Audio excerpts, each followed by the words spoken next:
Hello students, welcome back to my YouTube channel.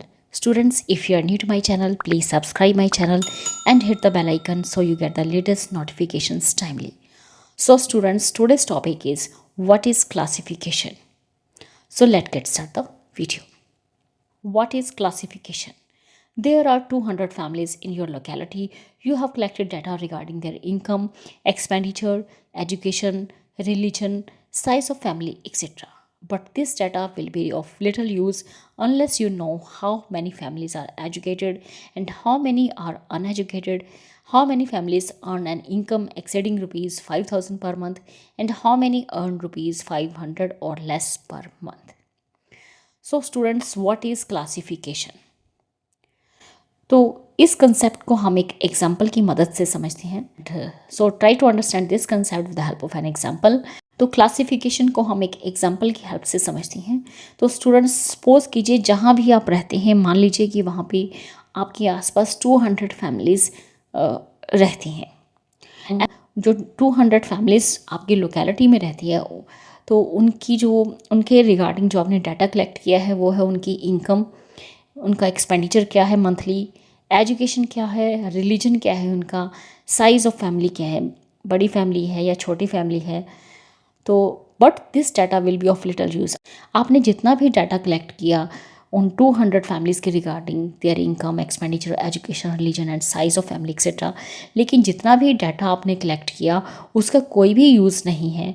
बहुत ही little use है, कम use है, जब तक कि आपने ये नहीं लोगों से पूछा कि कितनी फैमिलीज़ ऐसी हैं आपकी लोकेलिटी में जो कि एजुकेटेड हैं, या कितनी ऐसी फैमिलीज़ हैं जो कि अनएजुकेटेड हैं. कितने लोग, कितनी फैमिलीज़ पढ़ी लिखी हैं और कितनी फैमिलीज़ ऐसी हैं जो कि नहीं पढ़ी लिखी, और ऐसी कितनी फैमिलीज़ हैं जो कि पर मंथ 5000 से ज़्यादा अर्न करती हैं, ज़्यादा कमाती हैं, और ऐसी कितनी आपकी लोकेलिटीज़ में ऐसी फैमिलीज़ हैं जो कि सिर्फ 500 या उससे भी कम पर मंथ कमा रहे हैं.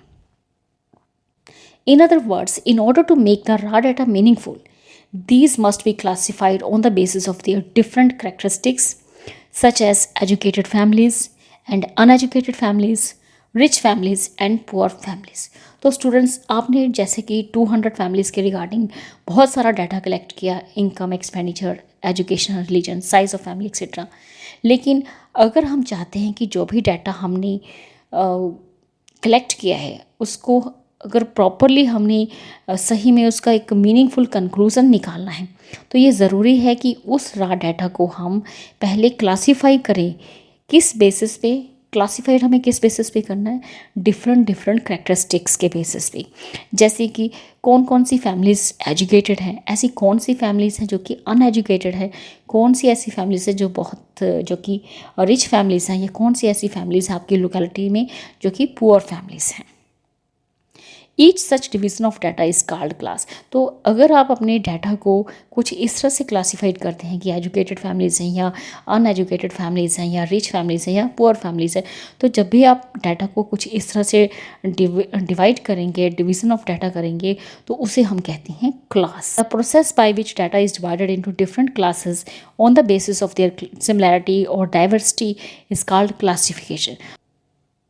तो स्टूडेंट्स, जब भी आप डाटा को कुछ इस तरह से डिवाइड करेंगे डिफरेंट क्लासेस के बेसिस पे, जैसे कि कौन सी ऐसी फैमिलीज़ हैं जो कि एजुकेटेड हैं या कौन सी ऐसी है जो अनएजुकेटेड हैं, अगर आप इस बेसिस पे डाटा को डिवाइड करेंगे तो इस प्रोसेस को हम बोलते हैं क्लासिफिकेशन.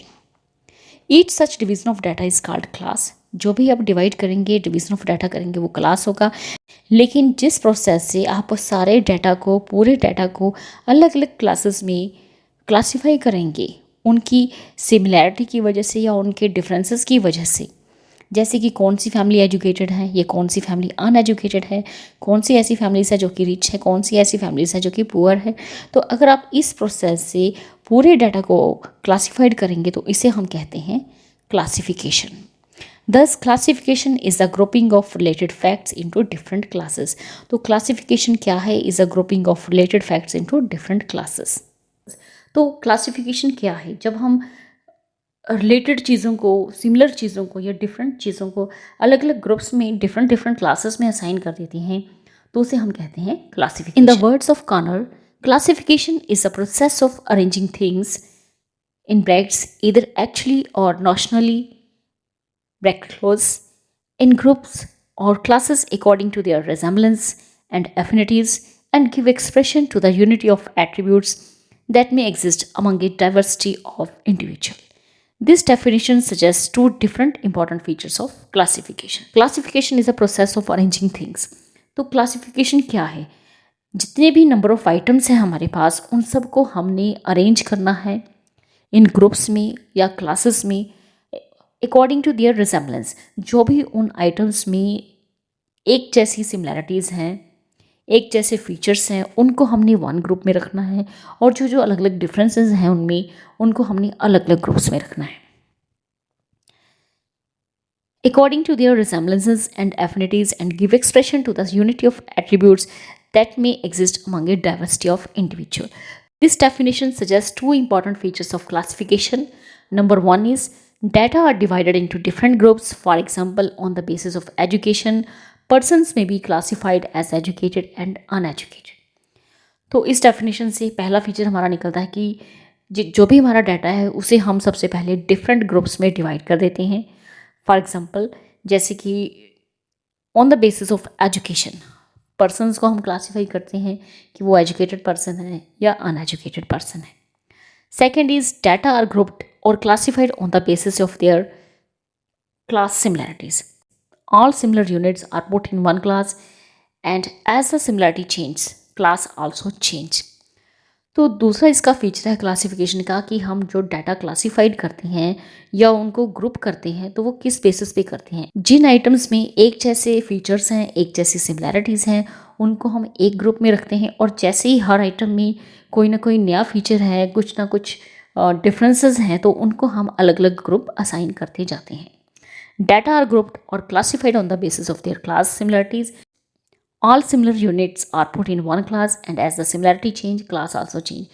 तो सभी एक जैसी आइटम्स को हम वन ग्रुप में रखेंगे, लेकिन जैसे ही हमारी कोई भी आइटम चेंज होती है तो हम उसको एक नई क्लास देंगे, एक नया ग्रुप देंगे। So students, in this video you have learned about what is classification. So students, in this video only this much. Thank you. Thanks for watching.